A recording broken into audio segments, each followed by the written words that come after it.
రేవంత్ రెడ్డి గారు చాలా సందర్భాల్లో చెప్పిండు, పెండింగ్ బిల్లులు పేరుకపోయినాయి, అప్పటికి 7,000 కోట్లే ఉన్నాయి. 7,000 కోట్లు ఉన్నాయి రిటైర్ అయిన వాళ్ళ డబ్బులు. మరి మీరు ఎట్లా సార్, ఏం సంగతి, ఎట్లా చేస్తారు అని అడిగితే, ఏముంది అని నెలలో మీరు రిలీజ్ చేస్తాము, నెలకొని క్లియర్ చేసుకుంటూ పోతామన్నారు. ఇప్పటిదాకా ₹1 విడుదల కాదు. పెండింగ్ బిల్స్ అన్నీ అట్లనే ఉన్నాయి. పెండింగ్ బిల్స్ అంటే ఏంది? సరెండర్ లీవ్స్, జీపీఎఫ్ అయితే మేము దాచుకున్న డబ్బులే. ఈ రిటైర్మెంట్ బెనిఫిట్స్ ఒక్కొక్కరికి 50 లక్షల నుంచి 70-80 లక్షల దాకా ఆ డబ్బులు వస్తాయి.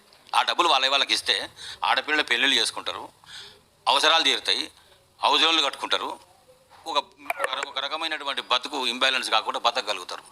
రిటైర్ అయినాక సపోజ్ 1,50,000 ఉద్యోగం వస్తుందండి ఒక ఎంప్లాయీకి. రిటైర్ అయినాక 50,000 60,000 పెన్షన్ పడిపోతుంది.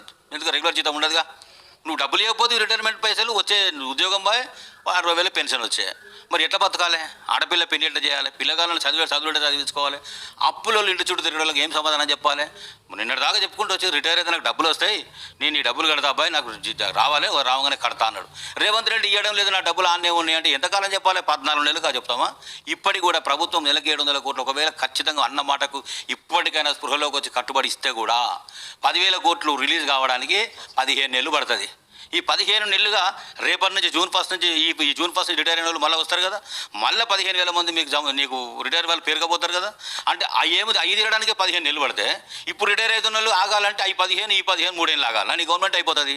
ఇదేం లెక్క నాకు అర్థం కాదు.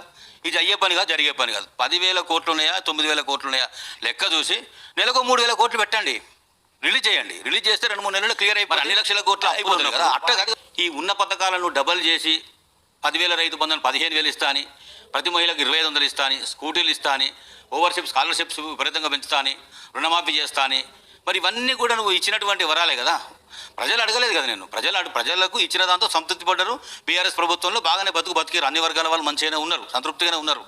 మా ఉద్యోగులకు మాత్రం కరోనా వచ్చిన తర్వాత గత 2 సంవత్సరాలుగా, అప్పుడు కరోనా వచ్చిన కాలం నుంచి మొదలై 2 సంవత్సరాల వరకు అంటే గవర్నమెంట్ అయిపోయే వరకు మొదటి తారీఖు రెగ్యులర్ ఎంప్లాయీస్కు జిల్లాల వాళ్ళకు జీతాలు రాలేదు, అందలేదనే మాట వాస్తవం. దానికి పరిస్థితి ఆ కారణం ఏర్పడ్డది.